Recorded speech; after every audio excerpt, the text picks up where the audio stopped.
You're listening to Civic Media.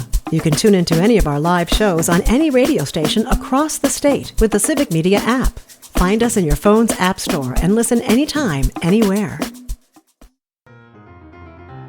Welcome to Amicus, a law review with Jim Santelle, Civic Media's weekly review and discussion of some of the most significant news stories in the areas of law, government, courts, and the aspiration for justice. And now, here's your host, Jim Santelle. This is Amicus, a law review, and my name is Jim Santelle. I am your host on this broadcast from the stations of Civic Media throughout the state of Wisconsin and beyond. Delighted and honored that you have chosen to spend some portion of this weekend in discussion, in conversation, in review with me of the mission, the purpose of our broadcast, which is, as always, the examination, the reporting, the analysis of the major stories in the areas of rule of law and justice and government. No exception to that ambitious but achievable agenda this weekend. That includes, as always, your engagement with me and with my producer, Max, in our discussion of those various issues on our syllabus this weekend. You can be a part of our discussion. Send a question, pose an inquiry, make a comment to me and to Max about the subjects on our syllabus. You can call in at 855-752-4842. That number, once again, is 855-752-4842. Max always reminds me as well that you can be a part of our discussion, a part of our broadcast, by sending Max and me a note, a question, an inquiry, whatever is on your mind, in the Civic Media Dropbox. Be a part of our discussion this weekend, as always. Our agenda this weekend, as in the past, focuses upon those major rule of law issues that have been percolating up for days, sometimes weeks, sometimes months, and that indeed animates all of the topics that are on our agenda this weekend. Let me tell you a bit about where we're going in this hour of our broadcast, and then also in the second hour of our broadcast.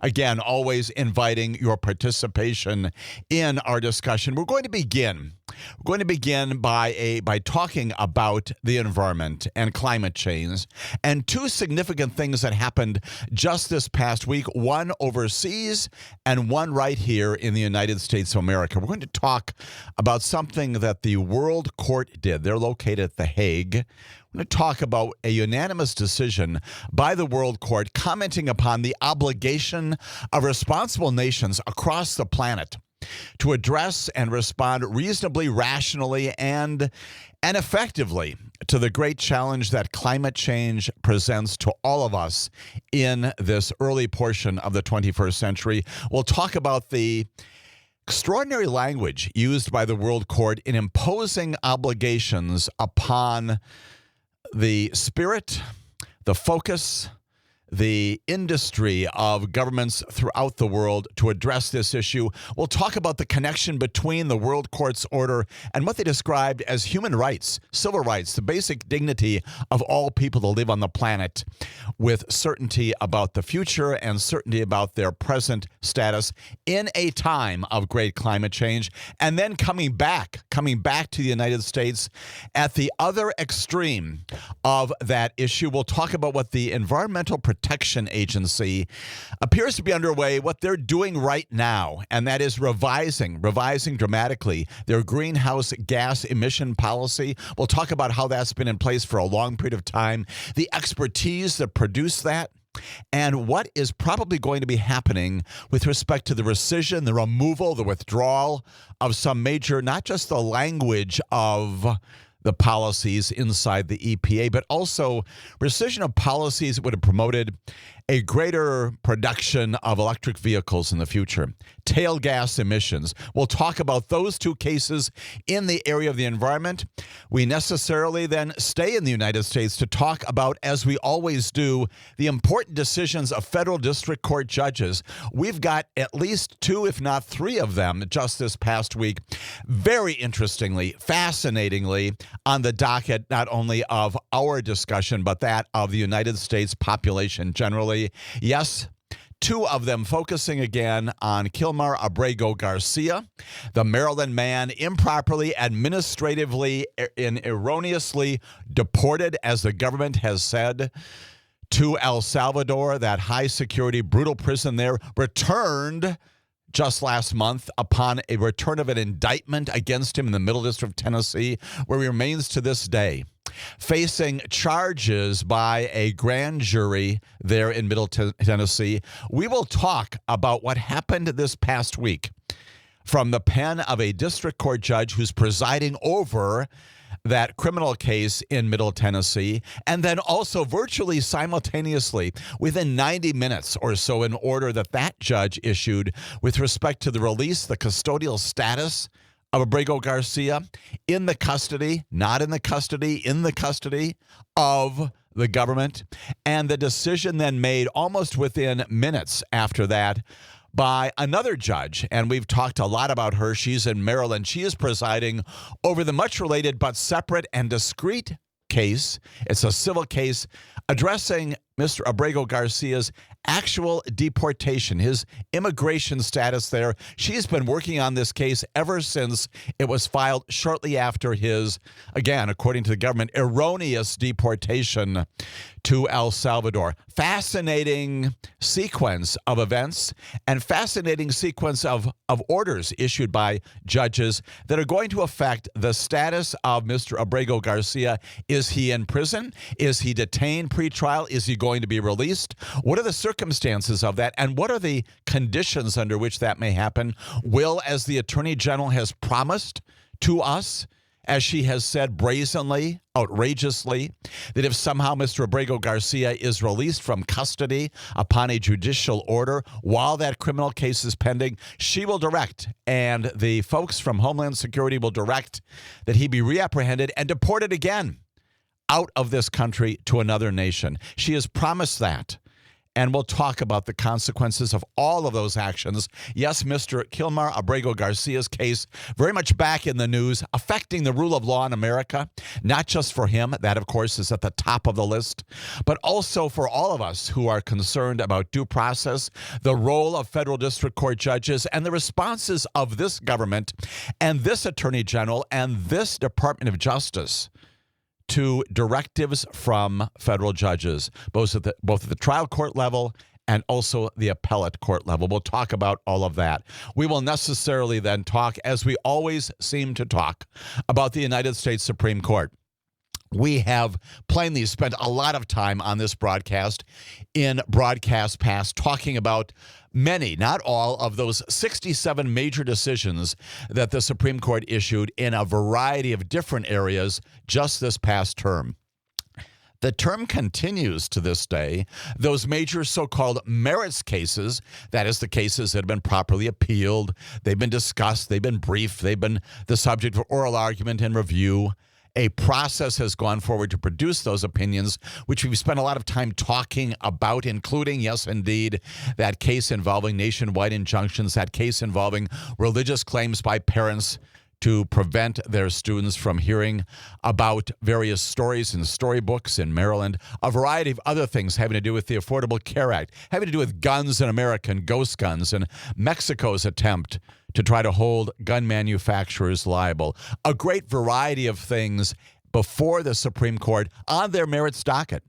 And yet, even in the wake of their issuing those major cases, pretty much concluded at the end of June, they continue to work, prompting an awful lot of people to ask you, me, others, I thought the Supreme Court now was going on vacation for a while, and they plainly are not. They do not go away during the summer, and they typically do issue from time to time decisions about the cases that they will take up in the next term, and they're doing that. And they also still continue historically, and certainly in this term, as in the prior term of Donald Trump, they continue to issue these emergency docket orders. This is the so-called shadow docket, about which we've complained an awful lot on this broadcast. By my count, about 20 of them just in the last 6 months or so. We'll give you some more statistics about the significance of the change in the number of emergency orders issued by the Supreme Court between the time of the 16 years of the time of the Bush administration, the Obama administration, about 8 of them altogether, 4 of them granted. We have now had 20 of these applications just in the first 6 months of this term of the Trump administration alone. And we will talk about what that means, again, the consequences of that, why that's important. And yes, the focus, once again, just this past week, 2 very significant emergency orders entered by your Supreme Court. Same kind of process. No review, no oral argument on this. Yes, there's some briefing done, some petitions made.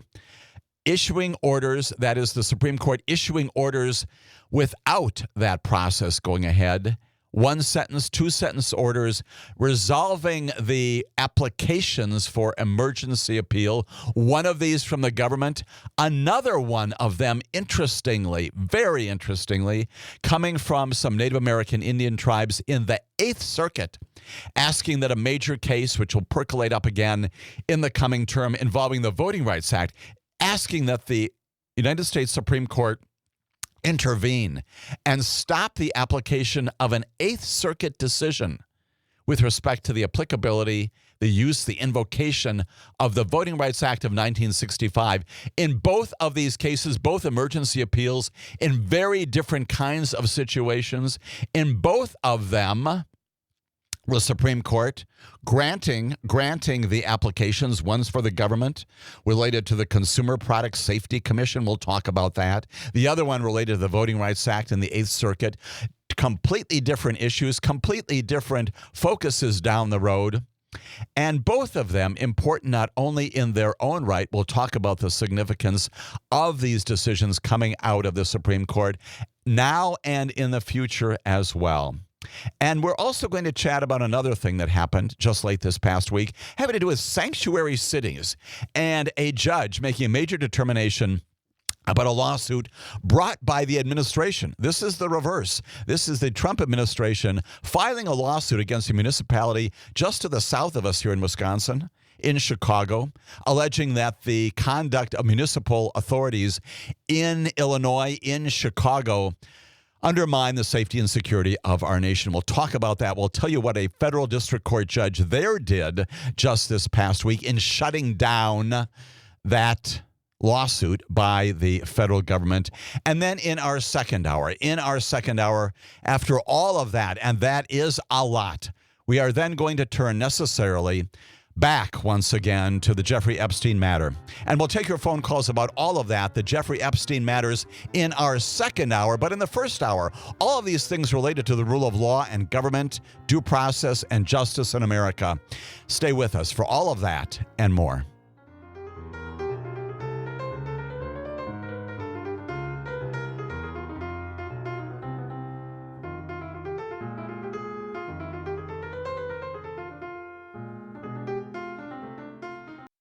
You're listening to Civic Media. Stay up to date on the latest news and information for your local community and Wisconsin by signing up for our free email newsletter. Visit civicmedia.us/email to get started.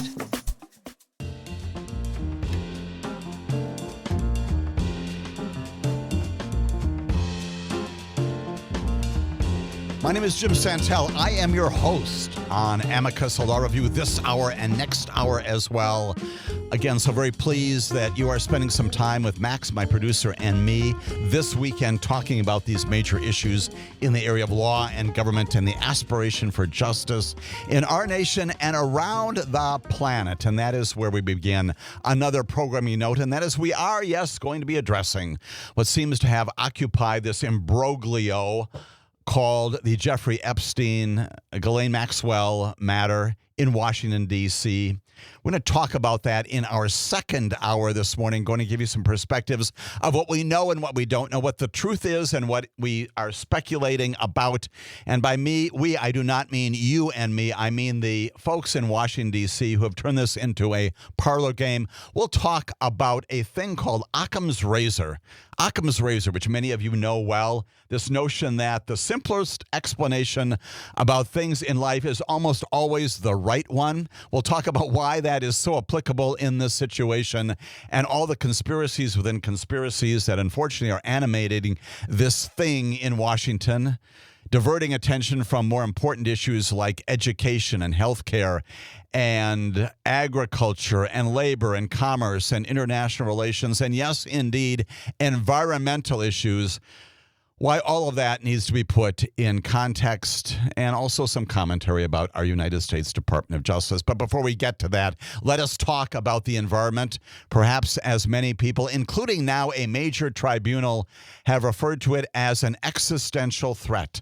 Let's talk first about what happened overseas just this past week in something called the International Court of Justice. It is the United Nations highest court.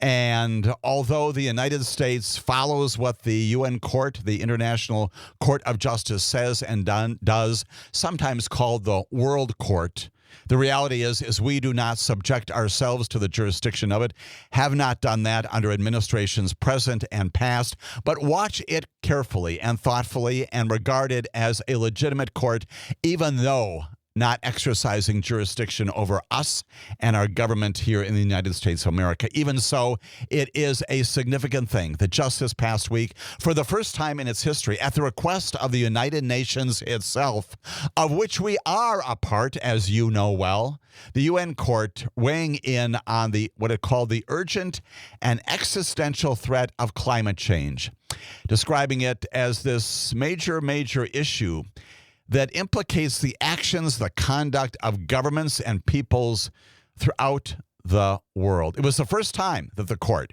again, United Nations' highest judicial body, has weighed in on climate change. A unanimous opinion from the members of the Court of Justice saying that the failure of nations across the planet to take action to protect the climate system on our planet can constitute, this is their language, an internationally wrongful act, coming in awfully close to talking about criminality, an internationally wrongful act. The court also finding that protection of the environment, in their words, a precondition for ensuring what? For ensuring human rights. And they cited government support of fossil fuel production as a potential violation of those principles. It is an internationally wrongful act to fail to protect our climate, and it's a precondition to human rights, to basic fundamental human dignity across the planet. Every nation, I would offer, including ours as well, even though we are not subject to the jurisdiction of the UN Court, it is a precondition to human rights, fundamental dignity, fundamental notions about the way that we live and quite literally breathe in America. Judge Yuji, who's the president of the court, said this. He said, "The environment is the foundation for human life upon which the health and well-being of both present and future generations depend." Now, significantly, I know what you're asking, the International Court of Justice, yes, no mechanism to enforce this opinion. It is therefore advisory. It's not binding. It's not compelling on nations. But it's an important statement about legal principles on the findings that the court makes, could have and should have, right? Should have far-reaching influence on litigation in the courts around the world, including our courts right here, should have an impact upon international negotiations, the Paris Accords, the treaties, those kinds of things, on climate policy and funding. The United Nations General Assembly, of which we are a part, we're also part of the Security Council, of course, among the major leaders of the UN, requested this opinion after what can only be described as a very animated, a spirited, years-long campaign organized by law students from around the world. It led to a 2-week hearing in December. And at that time, about 100 countries and various organizations and experts addressed the court hoping to influence the opinion. And so we get, from the 15 judges, answers to the questions that was posed to them, including what countries are obliged to do under the existing international laws and treaties to protect our system, to protect our climate, the environment for the future, in particular, greenhouse gases. Keep that in mind. We'll get back to that. And what the legal consequences are, if any, by the acts, the omissions, as lawyers and judges like to describe them, if in fact they cause significant harm and fail to do anything. The powerful fossil fuel producers, including the United States and Saudi Arabia, argued before the court that the 2015 Paris Accord, in which nearly all countries agreed to limit greenhouse gases, was sufficient to address climate change, and so arguing no further statements are necessary. Plainly, that was not adopted by the court's 15 judges, and we have instead this statement by them, calling global warming an urgent and existential threat. At this decision, this ruling, these proceedings in The Hague, closely watched around the world and should be closely watched by every American, every citizen concerned about the future of our nation, the future of the globe. We are all partners in this. When we come back, we'll do the juxtaposition at the other extreme on what our EPA, our Environmental Protection Agency, appears to be doing right now, completely contrary to what The Hague Court said just this past week. We'll do that as Amicus, a law review, continues on the broadcast stations of Civic Media.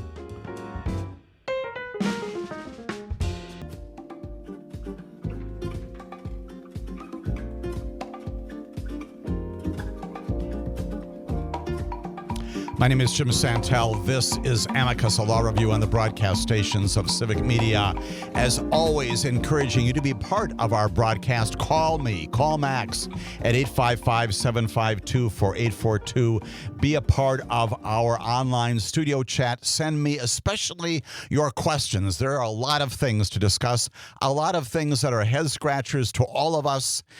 Be a part of our discussion here on Amicus, a law review. Our discussion this weekend, beginning in this first hour of our broadcast, talking about the environment, the subject of a lot of litigation in America at the Supreme Court, at appeals courts, at district courts, state courts, federal courts. It is a significant issue. It is, as the World Court has said, an urgent and existential matter that needs to be addressed. And while the World Court tells nations and their leaders around the face of the planet what it is they're obliged to do, talks about their failure to act as being internationally wrongful, and obliges them to do something as a precondition to human rights. That's the way they spoke about the significance of this case. Even while that is happening this past week at The Hague, overseas, our own government, our own Environmental Protection Agency plainly appears to be heading in the opposite direction. Perhaps not surprisingly, given this administration's lack of focus, lack of commitment, lack of belief in the fundamental thing that scientists tell us, and that's where we begin. The Environmental Protection Agency, as you know, created by a former president, his name Richard Nixon. He was concerned about the future of the planet and the nation and communities locally as well, the way in which we live and breathe and drink water and abide in each other's company. Just this past week, we learned that the Trump administration, inside the EPA, the Environmental Protection Agency, charged with issuing rules and regulations, enforcing the laws of our Congress, enforcing the rules established legitimately, lawfully by the EPA to enact, to execute on what the Congress tells it to do. Trump administration is drafting a plan to repeal, to rescind, to pull back on a fundamental, a core scientific finding that has animated our policy in this country for years. That policy has given the United States government authority to do what? To regulate greenhouse gas emissions and fight climate change. The proposed Environmental Protection Agency rule that's coming up, apparently in process, would rescind, pull back, eliminate a 2009 declaration. What is that all about? It's known as the endangerment finding. Endangerment finding sounds very ominous, and indeed it is. The endangerment finding, a scientifically established concept created by, authored by, the product of people who know what they're talking about, establishing that greenhouse gases like carbon dioxide and methane do in fact endanger human lives. That's what scientists tell us as a part of the scientific method as they work through these issues. That is not just the latest view. That is the current status of the scientific understanding about the reason why we have climate change. That finding, that core finding, that endangerment finding, the foundation, the core, the basis for what? It's the basis for the EPA's the only tool, the exclusive tool that it has to limit the climate pollution from vehicles, power plants, and other industries that collectively are dangerously heating our planet. That's the basis upon which our government can issue rules and regulations with respect to vehicles and power plants and other industries out there that are producing these gases that change our lives. The EPA proposal, which is probably going to be made public in the next several days, calls for rescinding those limits on what? Tailpipe emissions. Those tailpipe emissions standards, restrictions, were designed to encourage automakers, we know who they are out there, to build and sell more electric vehicles as one of the important ways of addressing climate pollution, greenhouse gas pollution in America. The regulations, again, the basis of the endangerment finding derived from the endangerment finding, a fundamental part of administrations past to move the country away from these gasoline-powered vehicles that, again, a majority of us drive. Transportation sector, of course, is the largest source of greenhouse gas emissions in the United States of America.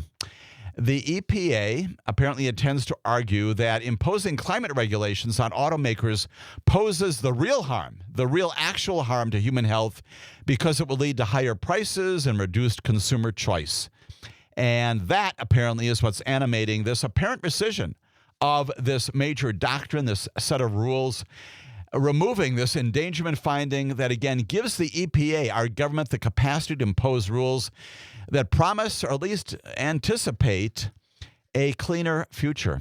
Going in the opposite direction here in America from what the UN court, the court at The Hague, the International Court of Justice is telling us that we must do, and describing, therefore, what the EPA is doing as an internationally wrongful act. Appreciating, of course, that what we do here in the United States does not just affect us here in the 50 states and territories of our country, but affects people worldwide. Wild divergence this past week. Rule of law issues, climate issues, government issues in the area of the environment, plainly more controversy, more action and government inaction as that issue moves forward. Let's change our focus a bit to federal district court judges in the United States of America. We have talked about them a lot in the context of these many executive orders that the president has issued in the past 6 months. Well in excess now of 100 of those, most of them being the subject of attacks in the federal district courts.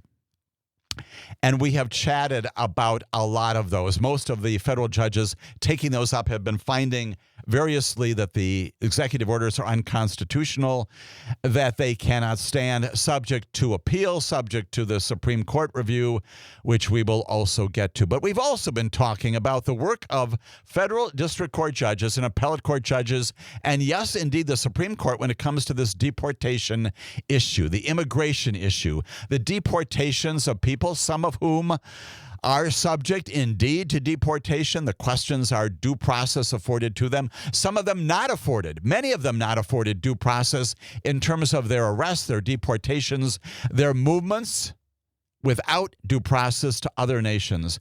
And that has included a man named Kilmar Abrego Garcia. You know his name well. He is probably the one among the hundreds of deportees in this category of immigration focus. He is the one whose name you know best. Who is he? Well, you know that in March of this past year, he was detained.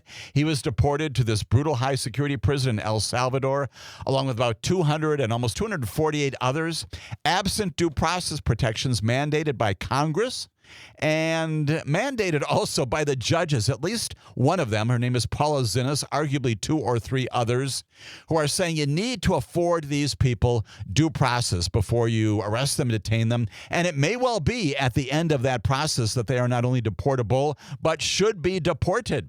And so we're not quabbling with you about the decision ultimately to remove them from our nation, but requiring that you do this according to a due process regime. Abrego Garcia remained in that prison, as you know, with great controversy for many weeks And during that time period, the government said that we cannot return him. He is there, even though the government early on said this was an administrative error. He should not have been deported. A subject brought to the attention of the Federal District Court Judge Zinnes, and she demanding, therefore, that he be brought back to this country. Doesn't happen until our Attorney General announces in June, just last month, that lo and behold, a federal grand jury in the Middle District of Tennessee, has returned a federal grand jury indictment, charging him in 2 counts with the illegal, unlawful transportation of undocumented people, illegal aliens, as the grand jury indictment says.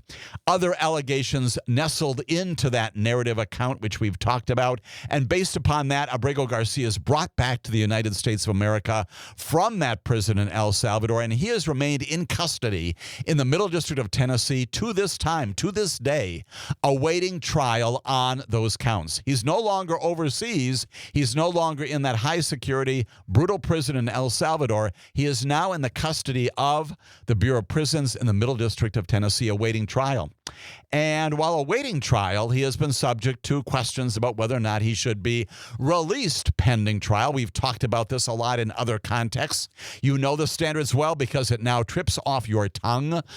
Those standards, whether or not the defendant is a risk of flight, whether he or she will leave, and whether that person is a risk to the community, risk to the safety and security of all of us. Those are the 2 standards.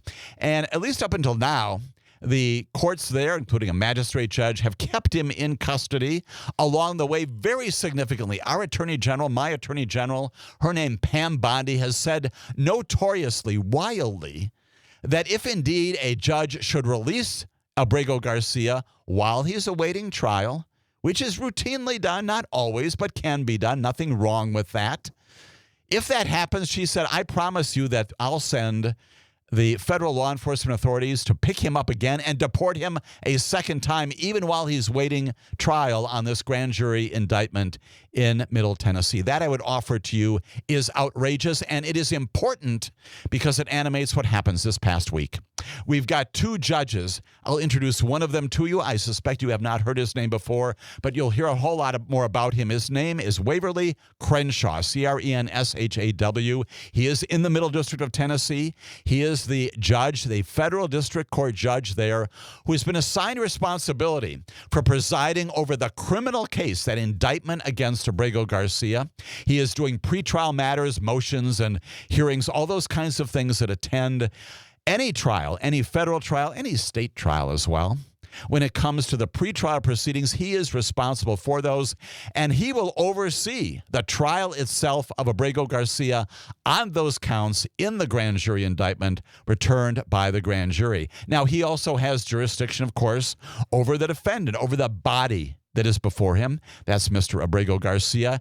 And he has looked at all of this, and he has said a number of very interesting things just this past week. He said, first of all, as I look at the evidence, and yes, indeed, it's not a trial, but as I look, he said, at the evidence that the government has presented, at least initially, in support of its statement about the future of this trial, what it's going to present, but also, significantly, the reasons why Mr. Abrego Garcia is a danger to the community.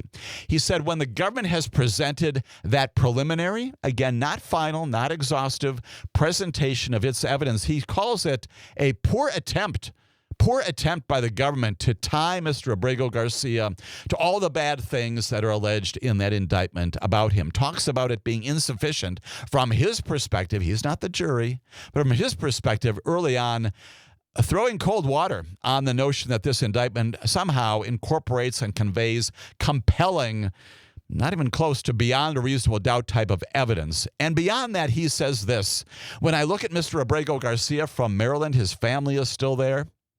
He has been here legally, administratively in error deported. He says, I don't see a reason to do that. I don't see a reason to keep him in custody. So he orders that he be released. He is not a risk of flight, Judge Crenshaw finds, and he is also not a danger to the community.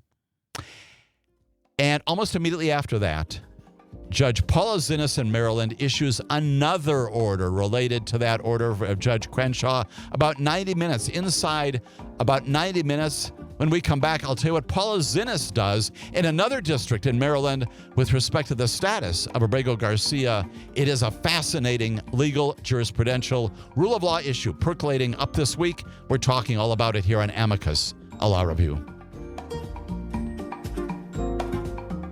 You're listening to Civic Media. Find the latest news, information, and archives of all your favorite shows on the Civic Media website, civicmedia.us.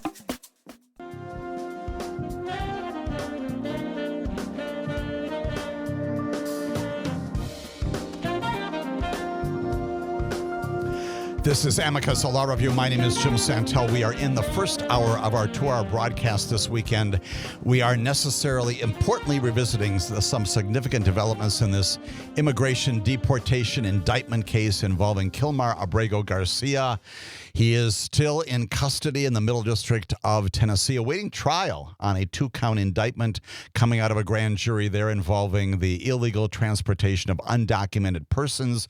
Just this past week, the judge who's presiding over that matter, pretrial and ultimately trial, his name Waverly Crenshaw, issues an order directing that Mr. Abrego Garcia be released, not only because the evidence, at least presented to this point by the government, does not compel a finding that he is a risk to the community, and suggesting the judge does, that even the underlying evidence is a pretty poor attempt to establish criminality here. So Judge Crenshaw says he needs to be released.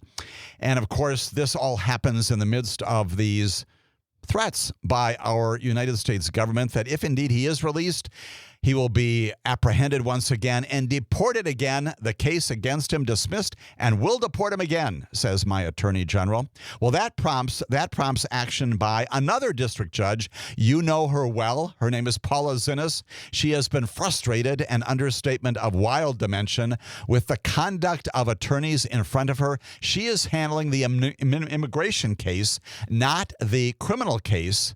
The immigration case pending in front of her, challenging Mr. Abrego Garcia's deportation, his status generally. And she, within minutes of Judge Crenshaw's decision to release Mr. Abrego Garcia, she issues another order. And she, in her order, bars federal immigration authorities from immediately taking Mr. Abrego Garcia into custody when he's released from Tennessee. In other words, you can release him, but federal government, you keep your hands off of him. The order restored him to the legal situation that Mr. Abrego Garcia would have been in before he was arrested in Maryland on March 12th and sent to El Salvador a few days after that. In her measure, she tells, again, the federal authorities, don't you dare pick him up. I'm directing you as a federal judge that you do not have the authority to take him again, arrest him again, deport him again, as the administration has indicated it will do. She's also ordered that the government begin any new removal proceedings against Mr. Abrego Garcia in Maryland. If you want to go down that road, a whole new proceeding has to be initiated. The judge also ordering the administration to provide Abrego Garcia and his lawyers with a warning of at least 3 business days if their purpose is indeed to start the process of seeking his expulsion to a country other than El Salvador. Along the way, as she has done before, we're back at it. The judge once again says that the department has acted badly, wildly badly, in its disposition of this case. Her order was issued again about 2 weeks after she excoriated government attorneys in her court at a hearing for having, she said, destroyed the traditional bonds of trust that courts typically afford government lawyers. And that is true. It's not a complete deference, but it's some trust that if indeed government lawyers come before you on a search warrant and representations made in open court on applications for the discovery of evidence, there is an assumption that the government lawyers are true and genuine and that they have integrity. She has said that has been destroyed. She accused the government lawyers of defiance and foot dragging in complying with her initial decision handed down in April to facilitate Abrego Garcia's release from custody in El Salvador. That recalcitrance, she said, is at the heart of a request made by Abrego Garcia's lawyers to bring sanctions against Trump officials. She rebuked the administration for the way in which it brought Mr. Abrego Garcia back to the United States after having charged him in Nashville. Now, what is the status of all this? 2 court orders effectively releasing him and also saying, don't you dare deport him as you promised to do. It is fascinating in terms of the judicial interaction in these 2 districts, effectively telling the government that if he is released, he is not to be deported. And oh, by the way, if you want to go down that road, you've got to start an entirely new proceeding. That is the joint effect of the orders issued by Judge Waverly Crenshaw and by Judge Paula Zinnes in Middle Tennessee and in Maryland, respectively. Now, why is this important? Well, Mr. Garcia is still in custody right now. And that is because of the concern about what your Department of Justice says about what happens if he's released. And both parties, the government and Mr. Garcia, both have wisely said, until we can ensure that nothing bad happens here, and bad I mean things that are contrary to the orders of these judges, we need to stay on that release. And so he is still in custody. His lawyers plainly in consultation, we're not privy to those, nor should we be, about how we go effectively implementing these orders. What are we going to do? And the government lawyers, of course, have an interest also. They should have an interest on your behalf and mine in ensuring compliance with what courts say that they need to do. And so while all of this is straightened out, the defendant himself, the former deportee, Mr. Kilmar Abrego Garcia, remains in custody, but he now has in his hand 2 very important orders from federal judges that say upon his release, he can return to Maryland, and upon his return to Maryland, he is not to be redeported. He will have to return at some point to the Middle District of Tennessee to face that trial in front of Judge Crenshaw. And yes, indeed, the immigration proceedings before Judge, those have to proceed as well. Neither one of these cases is dismissed, but his custody will no longer be in that of the Bureau of Prisons and the U.S. Marshals Service. All of that happening just this past week. Terrifically interesting and not dispositive, but important issues. Of course, the government itself saying that we're going to respond dramatically to this. An Assistant Secretary of Homeland Security saying that Abrego Garcia will never walk America's streets again, calling outrageous, lawless, and insane the decisions by these judges. She says that their orders plainly are not to be followed. And that, of course, undermining the rule of law in America. When we come back, we'll talk about the United States Supreme Court, another institution of the rule of law, when Amicus, a law review, continues. Welcome to Amicus, a law review with Jim Santelle, Civic Media's weekly review and discussion of some of the most significant news stories in the areas of law, government, courts, and the aspiration for justice. And now, here's your host, Jim Santelle. This is Amicus, a law review. My name is Jim Santelle. Welcome to this, the second hour of our weekend broadcast, all things related to justice and government and the rule of law. Necessarily in this, the second hour of our broadcast, talking about the United States Supreme Court, some things that it has done just this past week. An awful lot of you saying, wait, I thought they were done issuing those major opinions, those 67 cases, rulings of its merits docket in this 2024-2025 term. And indeed, they are done. We will talk more about the implications of those as we have done in the past. They continue to invoke, however, their emergency docket processes. This is the so-called shadow docket about which we have spoken an awful lot in the past. We're going to spend some time talking again about the reasons why this is problematic, the reasons why this is such a change in our recent historical practice with respect to the receipt, the filing, the action on administrative requests for immediate action by a Supreme Court.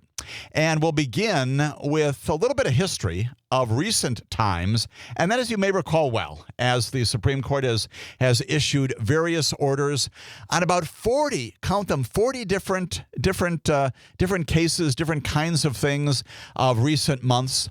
Among those, the decisions that it has made permitting the president to remove some leaders, some commissioners of major entities like the Merit Systems Protection Board.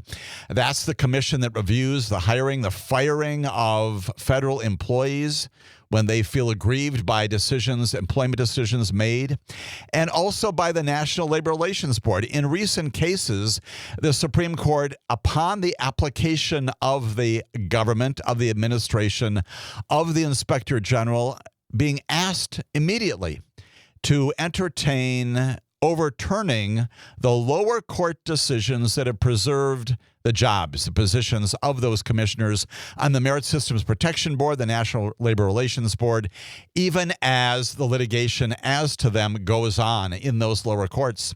And in those two cases, as in many, many others, the Supreme Court has said, sure, go ahead. You can remove those commissioners. And they're doing that without providing explanation, without description, without the kinds of explanations and descriptions that we see in all of those other merits decisions that we've talked about, the 67 other cases. And indeed, it's happened again just this past week in two different areas, two very different cases, two very different results, both, however, invoking once again the emergency docket, both raising the issue of why. Why are we doing these things, even if you agree or disagree with the ultimate decision, not getting a result? Just this past week, the Supreme Court, in one of its two latest invocations of the emergency docket, has allowed the president to terminate the positions of three members of the Consumer Product Safety Commission, CPSC, the Consumer Product Safety Commission. That's a 5-member group that monitors things like household goods, things in your kitchen, your bathrooms, in your garages, electronics, all sorts of appliances, things your children play with, their cribs, their toys, all kinds of things. You know them well. You encounter them indirectly every time you walk into an appliance store, an electronics store, a toy store, virtually any commercial area where you buy things in a consumer capacity. The court's brief order, again, as it is in all of these cases, unsigned. That's typical. We don't know exactly who said what, but we do know in this case, as always, that there are 3 other members of the Supreme Court, not among the 6 who said, yes, go ahead and fire these commissioners. 3 of them dissenting. We know who they are. They're Elena Kagan, Ketanji Brown Jackson, and Sonia Sotomayor. The order cited as its reasoning, that is the majority order, a previous decision involving the leaders of these 2 other independent agencies. That's why these cases involving the Merit Systems Protection Board and the National Labor Relations Board, that they are apparently now being viewed as precedent, even though there's no description of the reason why the commissioners of those boards were fired. Supreme Court says, well, we've done that before, we're going to do it again. And without justifying the terminations, without in any way explaining why it is the president's decision to terminate these particular people is lawful, constitutional, rightful under the law, consistent with what the Congress had done when it created this, yes, independent agency. The president, as an aside, not the head, not the chief of the Consumer Product Safety Commission. No authority to oversee what they do. That's the congressional mandate. No explanation from our Supreme Court about why it is then he has the power to terminate the positions of these commissioners. We suspect that these commissioners got the attention of the president by virtue of the fact, and targeted by our president, by the fact that they had cast some votes to stop the importation recently of some poorly made lithium-ion batteries. That's the kind of thing we would like the Consumer Product Safety Commission to do. Why? Because if they, as scientists and people who know what they're talking about, make the decision that some products coming into our nation arguably being sold on the shelves of our commercial places, if they make make those decisions, we want them to be enforced. They said we don't want these particular lithium-ion batteries in our consumer ambit because they pose a safety risk to Americans. And oh, by the way, these three commissioners, their names are Mary Boyle, Richard Trumka, and Alexander Hone Sarek. All three of them were also objecting to some recent staffing cuts, saying that we can't do our jobs well. We can't protect the American public, its consumer rights, if in fact we don't have enough employees to investigate, to determine whether or not products and goods in with our children, with our adults, whether they are properly on the shelves of American stores. And so they complained. And they issued this vote with respect to batteries, attracting the attention of our president, who has fired them, and done so illegally. Like the firings of those from the other commissions, the Merit Systems Protection Board, the National Labor Relations Board. Now we add to the list the Consumer Product Safety Commission. These are illegal. They are illegal. The Congress has established these entities as independent. They are not subject to review by the president. That's the whole purpose behind it.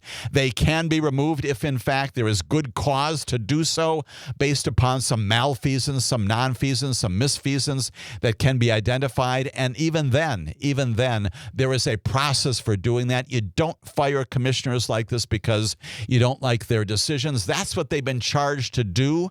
You don't fire them because they're exercising their First Amendment rights, which we'd also expect them to do, to talk about the mechanisms by which they can and cannot do their jobs with reduced staffing. They are gone.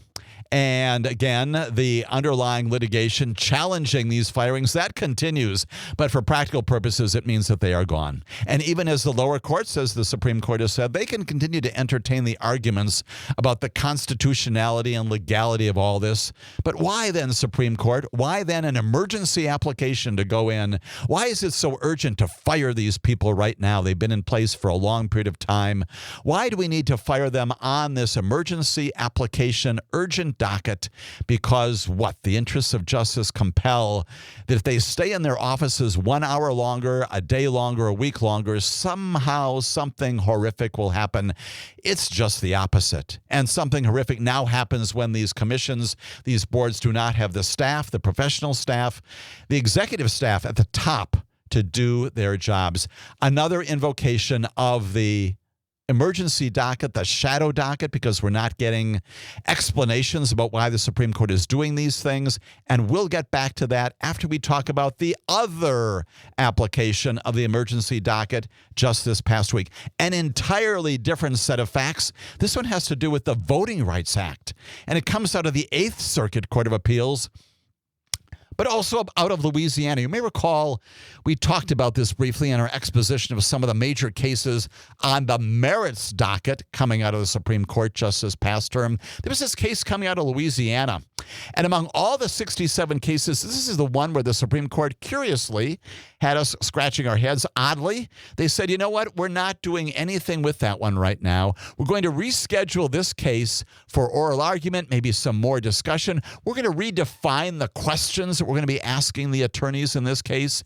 It comes out of Louisiana on, yes, once again, a gerrymandering challenge to line drawing there of districts in Louisiana. It has to do with the Voting Rights Act and Section 2. That's the basic protection against discrimination based upon color and language under this major civil rights legislation in the 1960s.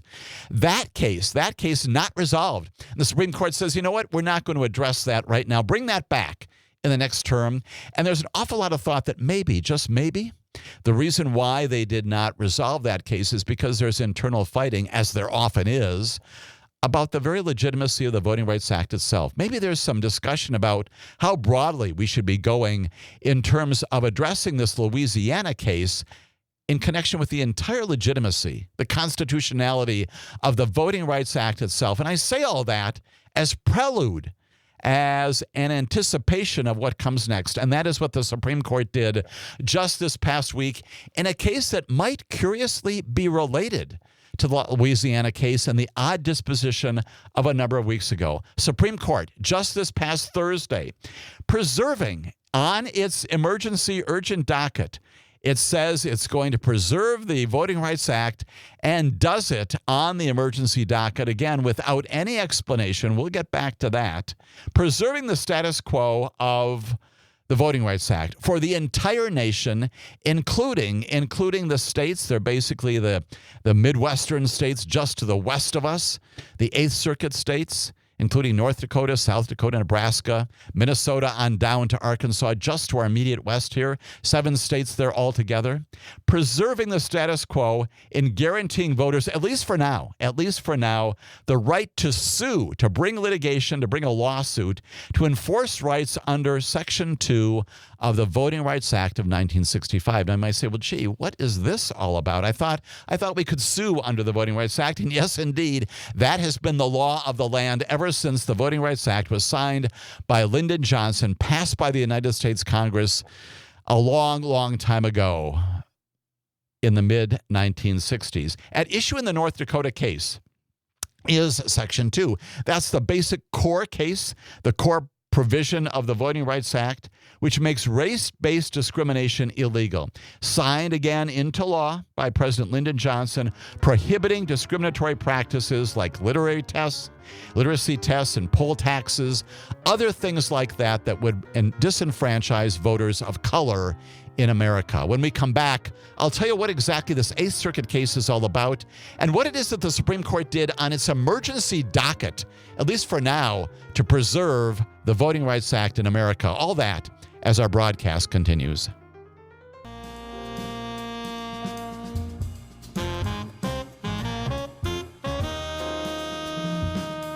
This is Amicus, a law review. Thank you once again for spending a portion of your weekend with me and my producer, Max, talking about, as we often do, seemingly every broadcast about the United States Supreme Court. We do that because it is important to know about. It's important to understand what it is they're doing and what they're not doing when it comes to this emergency docket. We know that the Supreme Court, again, just this past week, permitted the president to terminate the status, the employment of some commissioners of the Consumer Product Safety Commission. That being done without any explanation, no justification, no explanation for why it is. The president, with no authority to do that, nonetheless can go ahead and do just that. We've got this other case coming out of the 8th Circuit Court of Appeals, and it also is the subject of disposition, not without dissent in the Supreme Court, by the Supreme Court pursuant to its emergency docket. The North Dakota case began in 2021. This is the one in the 8th Circuit Court of Appeals.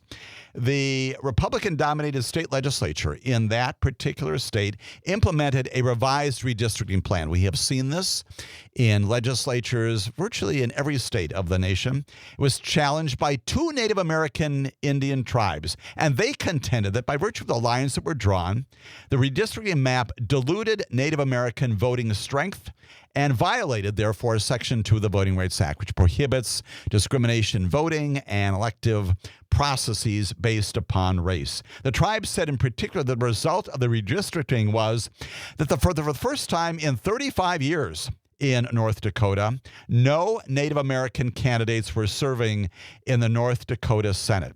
Now, that's where it just begins. That's where the litigation begins. Federal District Court initially sides with the tribes. It blocks the enforcement of the map and sets a deadline for the legislature to come back with a better map. When that deadline is passed, the district court requires the state to implement a new map endorsed by the Native American tribes that corrects the problem. And that results in the election of 1 Native American state senator and 2 members of the state House of Representatives. All of that gets appealed to the appellate court there, and they argue not only that the underlying decision by the district court is wrong, but also interesting, and here's the rub, that the individuals, the Native American tribes in particular, who have standing, don't have the right to sue the government in the first place, don't have the right to sue over alleged violations of the Voting Rights Act. The Eighth Circuit, believe it or not, agrees with that. And what's this all about? Well, it's been out there for a while against one of these fringe theories that it finds no support in the legislative history of the Voting Rights Act way back in 1965, in the history of the enforcement of the Voting Rights Act. But it basically says that only the United States government, only the Attorney General, the Civil Rights Division of the Department of Justice, only the government can sue for remedies under Section 2 of the Voting Rights Act. Private parties cannot do it. Private entities, individuals, out of luck, cannot go into court. And that theory, although it's been out there, has got no support. Other courts have addressed this and summarily dismissed it because they have said that, no, the language of the Voting Rights Act clearly contemplates private causes of action. Individuals who are not the government can sue. They have done it.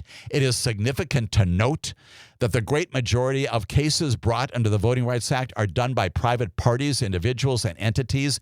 Absent their involvement, absent their participation, their work in this area, there would not be a jurisprudence under the Voting Rights Act. And so this has been roundly dismissed until recently, when it gets to the Eighth Circuit Court of Appeals. The Eighth Circuit Court of Appeals agrees with the government there in North Dakota, and citing its own previous ruling in 2023, says that the Native American tribes are not empowered by the statute, do not have the authority under the Voting Rights Act to sue. Only the government can do that. They're not here in this case, therefore the case cannot go ahead. No right to vindicate the basic provisions of Section 2 of the Voting Rights Act. The tribes then go to the Supreme Court and ask them to block this standalone, this separate decision from the Eighth Circuit Court of Appeals for the first time at an appellate level, says you've got no right to sue under the Voting Rights Act. Get rid of this. Tell the Eighth Circuit, the tribes say, tell the Eighth Circuit to stand down. Don't do this. They contend that if the court doesn't intervene, the state could kick out of office those duly elected tribe members who are there by virtue of a map that came out of the very litigation that produced this kind of result.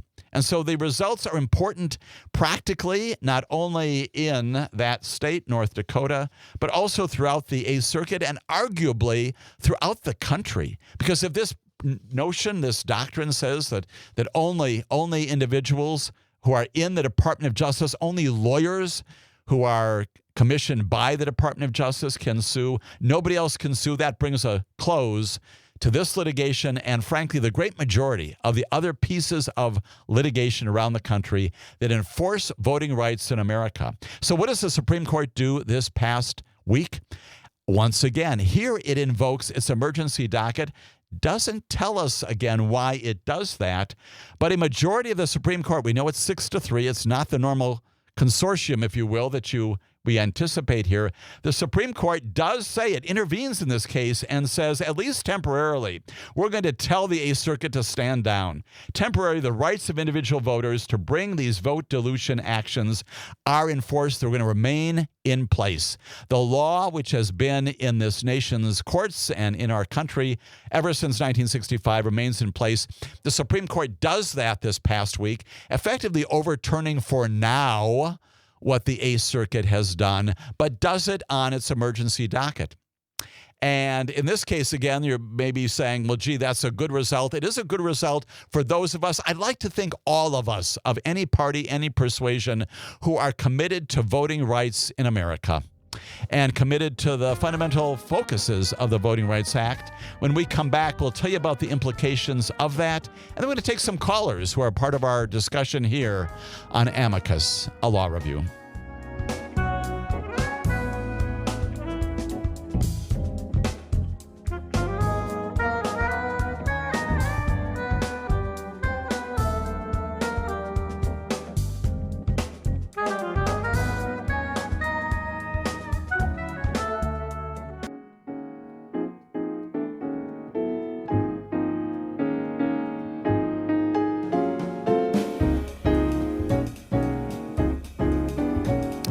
This is Amicus, a law review. My name's Jim Santelle. Thank you for once again joining me this weekend. We are talking, as we necessarily have to do, about the United States Supreme Court and its continuing invocation of this emergency docket application.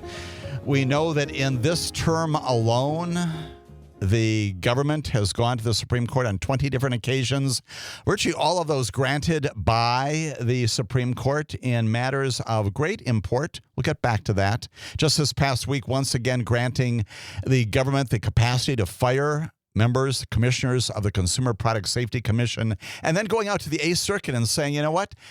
In the decision that the Eighth Circuit has made that prohibited people, including Native American Indian tribes, from going ahead to challenge the decisions, the voting-related decisions there in North Dakota, that the Eighth Circuit is wrong and cannot limit the litigation going ahead, preserving the representation of the Native American population there in North Dakota in the Assembly and the Senate. A fascinating result, which many of us, I would say all of us, should embrace. But once again, underscoring, because there's no reason for it, it would be great. It would be interesting. It would be appropriate for all of us to know the reasons why 6 of them said that. Is it simply because they view the law being as it should be, as it has been since 1965, and that the Eighth Circuit is an outlier and they should be stopped from imposing some other view of the Voting Rights Act? We know that there are 3 justices of the Supreme Court. Their names are Clarence Thomas and Sam Alito and Neil Gorsuch. Say they would have denied this request of the Native American tribes to suspend, to stop the Eighth Circuit opinion from going ahead. That's interesting, and that's fascinating to know. But we still don't know the reason why even this good result is the product of decision-making and judgment and applications of law and fact there inside the Supreme Court. Another example of the problem we are confronting here, especially concerning because this matter in the Eighth Circuit may in fact come back. And it may, in fact, be the precursor to not only the Louisiana case, which we talked about, but maybe this Eighth Circuit case as well, in which the Supreme Court may be addressing the constitutionality overall of major provisions of the Voting Rights Act, including the capacity to sue. We don't know. There's a huge amount of mystery behind the Louisiana case. There's now mystery behind the Eighth Circuit case.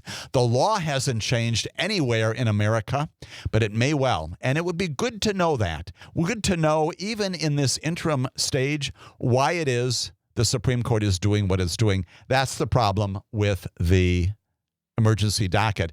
The shadow docket does not permit this process in briefing, argument, other issues presentation in the public domain from going ahead. It frequently involves these major issues of great import, right? We know that the Supreme Court has recently done things like revoking legal protections for about 1 million immigrants in this country, dismissing thousands of federal employees, barring transgender individuals from the military service, replacing leaders of these independent agencies, many other measures out there, doing major things. They're big ticket items, and we're not getting explanations about those. It also changes our language, does it not? What does urgent mean anymore? What does immediate mean? Why does these things have to be done so quickly when in fact they've been in place for, in some cases, decades, if not longer? And now all of a sudden, for reasons that are not explained by the petitioner, the government, why is it that suddenly we need to have these actions undertaken? We understand coming out of the Eighth Circuit the reason there, and that's exposed by the petition. That doesn't come from the Department of Justice, but comes from the lawyers of the Native American tribes. And they say, yes, indeed, we need to ensure that the Voting Rights Act is enforced. That's the kind of clarity we would like to have when it comes to understanding the urgency and immediacy of all of these other situations. Typically, these decisions produced without any attribution of individuals. We get some numbers. We get some dissenters, as we have in some of these cases, writing 15, 18, 19-page dissents, explaining why, as we saw again this past week, the Supreme Court is doing things that are contrary to what the Congress has commissioned, contrary to our basic principles about how government works. All of that is what the fuss about the shadow docket is all about. It's the reason why it's so much more than fuss. And yet it continues. We have had 20 applications by the government just this past term. In the previous term of Donald Trump, there were 40 altogether. And just by way of comparison, in the Obama administration, 8 years of Barack Obama. In the previous Bush administration, 8 years of George Bush. 16 years of presidency, there were 8 applications from the government. Four of those were granted. Now, in the first 6 months of this term, we've got 20 applications, the great majority of which are being granted. A concern for every single American out there because of the nature of the problems being discussed and resolved and the way in which they're being done, absent the transparency that we expect of all of our branches of government, including the United States Supreme Court. Appreciate so much our callers, as always, calling in. Appreciate very much David calling in from the West Coast this weekend. Be a part of our discussion, David. Oh, thanks, Jim. Yeah, I personally think that they're just trying to crush the Magna Carta. What has been 900 years ago that the king was rounded up and forced to say that he was supposed to look out for the people. And it's pretty clear that the corporate state does not want to look out for the people. And so when you're talking about getting rid of the product safety board, just selling cheap crap and forcing us to accept it, that seems like a major part of it. But when you're talking about the voting rights, that whole principle of taxation with representation is torn apart with that. No voting rights, and you got no ability to demand voting rights. So it's, I would say that's a big part of it. But when you were talking about the Consumer Product Review Board, I was reminded of, you remember Edgar Allan Poe? One of his most famous stories was called The Mask of the Red Death. Yes. And it was about an insane king that was confronted with an epidemic outside the castle walls. And rather than taking care of the people, he decided to slam the door on the people, let the epidemic run riot, and then he was going to have a party. And that party then, Mask of the Red Death, shows up at his party and kills him and the rest of the party goers. So the whole principle of the Product Safety Board is about that we've got not only epidemics, but we've got exploding batteries, and he's going to say that it's good to have exploding batteries, let the market forces deal with it later. That's just crazy. Right. So, and it's doing it, David could not agree more, doing it in a context that is plainly illegal, right? He doesn't have the authority to do all this. Your point is a very important one, which is, of course, that by doing this, you're also not just doing something inside the Beltway in Washington, you're also compromising our safety and security. That's how important these issues are. That's why the Supreme Court should also tell us about the reason why we're letting him do this. It's the reason why we need to have the reemergence of law. Appreciate the Edgar Allan Poe invocation, David, very much. Appreciate the comment generally. And I also note that Mark has also sent a note into Max and me commenting on the same kinds of things.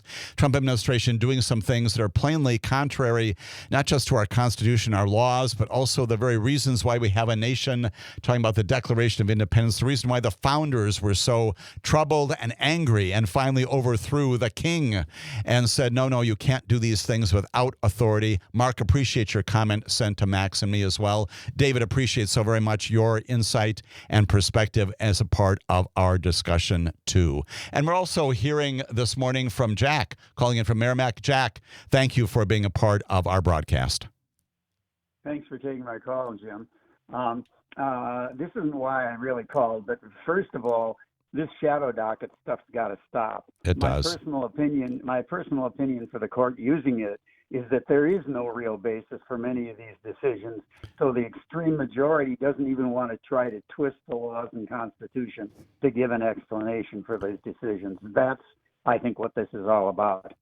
But like I said, that isn't why I called. And it has to do with your first caller as well. I hear the term unelected, faceless bureaucrats a lot lately. Right. Regarding civil servant regulators in our government. people need to understand these bureaucrats are, they're not personally elected, but they're authorized by Congress and legislation signed by the president, and even in most cases deemed legal by the Supreme Court. And most, if not all, of those currently serving, and that's what they do. They serve the public. They're heavily vetted. They're almost all experienced. Yes. Have to pass serious exams to enter the profession. And I know, because I've taken some of those exams. I've got a master's degree in science. I've been offered a job in that field, and although I didn't accept it. These people are the ones, they look at practical issues, job safety, regulations based on experience, real world data. They look at the science of pharmaceuticals, decide whether the drugs are safe and effective. You know the story on this. The only people who disparagingly call these public servants, and that's what they are, they're servants, faceless bureaucrats, they're people that have an axe to bear, to grind, because one particular regulation or maybe a couple affected them, and it cut down slightly their usually huge profits. The majority of these decisions are definitely not political decisions. They're That's not. the whole idea of civil service. Exactly. If you want to, if you one last comment, and that is, if you want to see what America would be like without some of these bureaucrats, I suggest that people read a book called The Poison Squad by Deborah Blum. It's about the establishment of the FDA, basically. The Food and Drug Administration, right? Right, exactly. Yes. Another one of those independent commissions designed to keep us safe and secure, Jack, right? Right. What is the name of the book once again? The Poison Squad. The Poison Squad. Deborah Blum. Yeah, Deborah Blum, B-L-U-M. It's a real eye-opener. It takes place around the turn of the last century. I think his first name was Harvey Wiley, and his fight over 20 years to get things like heavy metals that were used to color candy that was sold to kids out of that candy.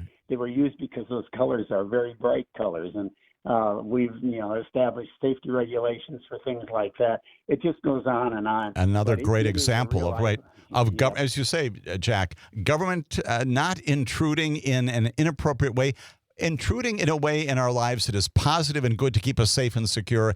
I love your invocation of the word science and people who know what they're talking about. This is not the deep state. These are not these folks who are unelected bureaucrats who are doing things without any supervision. They're bringing to all of their decisions, as you've said so well, Jack, their insight, their experience, and to the good of all of us.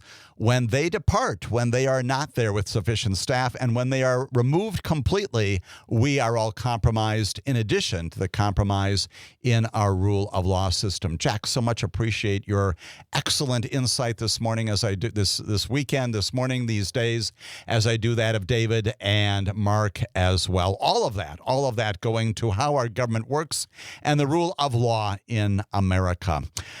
As we go into our final segment, a couple of more things yet before we break this weekend. One of them has to do with sanctuary cities, and then again, a few comments at the end of our broadcast on Jeffrey Epstein. All that coming up on Amicus, a law review.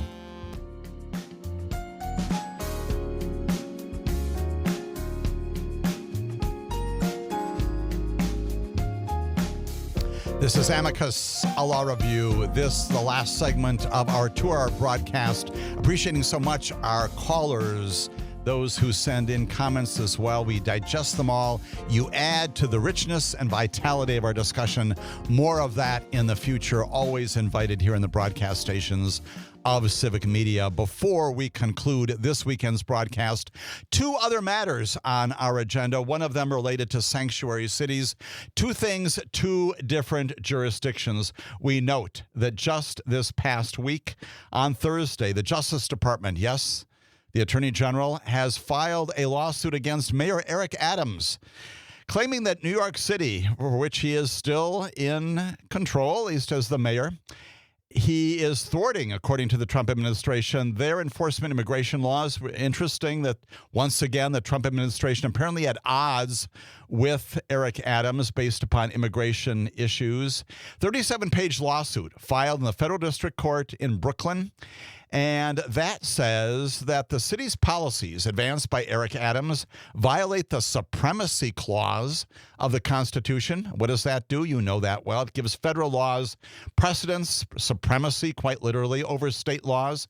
And the lawsuit names the city council, names the mayor, names the police department, commissioners as defendants. Again, the latest action by the Trump administration against these so-called sanctuary jurisdictions, which, depending upon how you define them, depending upon how particular municipalities may adopt resolutions to support the concept, they limit cooperation between local law enforcement and federal immigration authorities, and therefore provide, if you will, sanctuary, with a small s, maybe in quotes as well, for those people who are seeking immigration protection.